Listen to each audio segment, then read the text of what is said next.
Salut à tous. Aujourd'hui, je voulais vous parler d'une innovation récente qui va sans doute changer notre rapport à la technologie dans les prochaines années. La science-fiction du XXe siècle regorge d'inventions bizarres.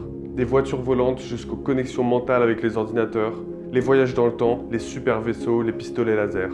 Certaines de ces technologies sont devenues réalité. Mais ce qui est sûr, c'est que l'avancement de la technologie n'est pas du tout celui qui était prédit par les auteurs et les réalisateurs de l'époque. Et il en aurait étonné plus d'un. Beaucoup imaginaient les voitures volantes arriver avant les années 2000. Pourtant, personne n'imaginait les smartphones qui ont eu un impact beaucoup plus grand sur notre vie. Mais il y a une technologie qu'aujourd'hui les gens pensent très lointaine alors qu'elle est en train d'arriver à une vitesse folle. Elle permet de contrôler les ordinateurs par la pensée. Et les premiers prototypes sont déjà en utilisation partout à travers le monde. En juillet dernier, le milliardaire américain Elon Musk annonce sur Twitter une conférence de presse avec de nouvelles surprenantes. Elle est organisée par Neuralink, l'une de ses entreprises les plus récentes. À ce moment-là, peu de gens le prennent au sérieux. Musk est connu pour ses annonces surcotées et pour les deadlines impossibles à tenir qu'il annonce à chaque fois, ce qui l'oblige d'ailleurs souvent à reporter ses projets. C'est pendant sa conférence de presse que le milieu de la recherche a pris conscience de l'ampleur de son innovation. Musk annonce créer une interface cerveau-machine qui permettrait à un humain de contrôler un ordinateur entièrement par la pensée pour dans quelques années. En fait, Neuralink n'a pas inventé les interfaces cerveau-machine. En soi, on a déjà des interfaces de ce genre, nos portables. Pour beaucoup d'entre nous, ils sont devenus de véritables extensions de nos corps. Mais les portables et les ordinateurs sont très limités par leur support physique. En fait, ils sont pas très maniables et on ne peut pas taper très rapidement avec nos gros doigts. Ce que Neuralink cherche à faire, c'est augmenter la bande passante entre notre cerveau et le logiciel. Transmettre plus d'informations plus vite. Après la guerre froide, c'était surtout la médecine qui a motivé la recherche dans ce domaine. Des patients paraplégiques peuvent déjà contrôler un curseur avec leurs pensées, mais il y a une grosse marge de progression. Ces avancées sont plutôt bien représentées par Wristband, qui interprète les signaux envoyés par le cerveau dans le bras et permet de faire bouger un bras articulé. Il n'y a même pas besoin de faire de mouvement, il n'y a qu'à y penser et l'ordinateur interprète les signaux. Mais beaucoup de ces appareils demandent des installations très lourdes et complexes. Et en plus, ils ne permettent pas de lire précisément les ondes cérébrales. Du coup, on se rend compte que les équipes de Neuralink n'inventent pas grand-chose de nouveau. Les implants cérébraux, l'analyse des signaux, tout ça, ça existait déjà. Ils ont simplement combiné des technologies existantes en les améliorant. Alors justement, qu'est-ce qu'ils veulent faire? L'objectif de Neuralink, c'est d'insérer des milliers de petites électrodes dans le cerveau à la place de la dizaine d'électrodes habituelles. Notre cerveau est composé de neurones qui s'activent constamment en réponse à des signaux électriques. Toutes les activités qu'on fait, voir, penser, entendre, manger, activent les neurones de manière différente. Ces courants électriques émettent des champs magnétiques qui sont détectables par des électrodes. Et au lieu de les coller sur le crâne, Neuralink veut en implanter des milliers et collecter leurs données grâce à des microcâbles 10 fois plus fins que des cheveux. Pour éviter toute imprécision, les électrodes ne sont pas posées par des humains, mais par un robot. L'aiguille fait 24 microns de diamètre. Sur cette image, on la distingue même pas. C'est cette petite pointe, juste ici. Toutes les données seront ramenées à un capteur derrière l'oreille, puis envoyées par Bluetooth à une appli. L'algorithme cherche des sauts dans l'activité neuronale, qui indiquent l'activation de groupes de neurones, et il les décode en temps réel. Ce projet semble irréaliste, de par son ambition. Pourtant, les résultats sont déjà là. Un singe a réussi à contrôler un ordinateur par la pensée, et le premier patient humain est prévu pour 2020.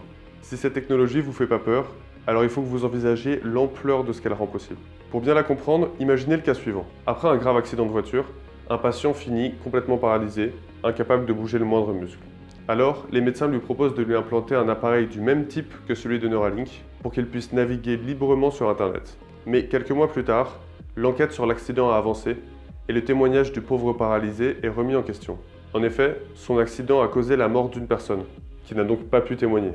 Et peut-être que notre paralysé n'est pas totalement innocent, et que c'est son erreur qui a causé la mort de l'autre personne. La victime passe alors du côté des accusés.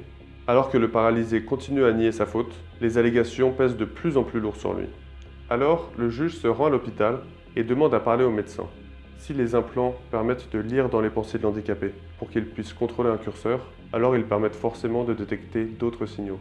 Des souvenirs qui pourraient être eux aussi récupérés, interprétés et utilisés comme preuve. Alors, dans ce cas-là, ça permet à la justice d'être rendue. Mais vous voyez où je veux en venir. Avec ce pouvoir, on peut imaginer des utilisations beaucoup plus pernicieuses. Des hackers qui accèdent à vos fantasmes les plus secrets, ou bien simplement des gouvernements qui pourraient surveiller la pensée de leur population. On sait déjà que des agences gouvernementales surveillent l'utilisation d'Internet de leur population. Si une telle technologie est implémentée, On peut imaginer que le crime de pensée qu'avait prédit Orwell dans 1984 deviendra une réalité, et que les polices pourront suspecter ou même arrêter des individus pour des pensées trop divergentes. Alors, les pays occidentaux auront une grande réticence à adopter ces technologies si elles deviennent liberticides. Mais pour des pays comme la Chine, la situation est différente, parce que l'État a un très fort contrôle sur sa population. Tout ce que le pays développe aujourd'hui, comme son système de crédit social qui attribue une note à chaque personne, ou bien ses millions de caméras de surveillance, tout ça n'est rien par rapport à ce qu'il pourrait faire avec des interfaces cerveau-machine. Il pourrait implanter directement des idéologies ou vérifier qu'aucune pensée ne diverge. En parlant de ça, on va parler du système de crédit social chinois dans la prochaine vidéo. Mais le pire, c'est si la technologie permet aussi de faire l'inverse. Stimuler des groupes de neurones avec les électrodes. Ne pas simplement lire ce qui se passe dans le cerveau, mais aussi écrire. Les entreprises pourraient faire des pop-up directement dans nos têtes, ou bien désactiver ton cerveau si tu ne payes pas tes factures. On peut imaginer des humains contrôlés à distance, qui confient leur corps à une entreprise pour 8 heures de travail par jour. Ou des ransomware, comme ceux qui bloquent ton ordinateur et qui te demandent une rançon pour récupérer tes fichiers, mais cette fois avec tes mémoires d'enfance. Peut-être qu'il serait aussi possible d'activer les zones du plaisir dans le cerveau, ce qui crée une drogue instantanée et infinie. Bon, c'est le genre de réflexion qui donne un peu le tournis. Mais ce qui est particulièrement surprenant, je trouve, c'est ce que répond Musk si vous lui demandez pourquoi est-ce qu'il développe cette technologie ultra dangereuse. Pour lui, l'IA pourrait signer l'arrêt de mort de l'humanité, pour différentes raisons, dont une dont on a parlé dans une précédente vidéo. Sa solution pour éviter que les premières IA soient aussi les dernières et qu'elles finissent par se passer des humains, c'est de fusionner nos cerveaux avec l'artificiel. En arrivant à cette symbiose, il espère que les humains et les machines ne se détruiront pas l'un l'autre, mais marcheront ensemble. Bon, alors qu'est-ce qu'on peut faire de tout ça? En fait, nos anciennes conceptions du monde voyaient les humains et les machines comme des choses strictement séparées.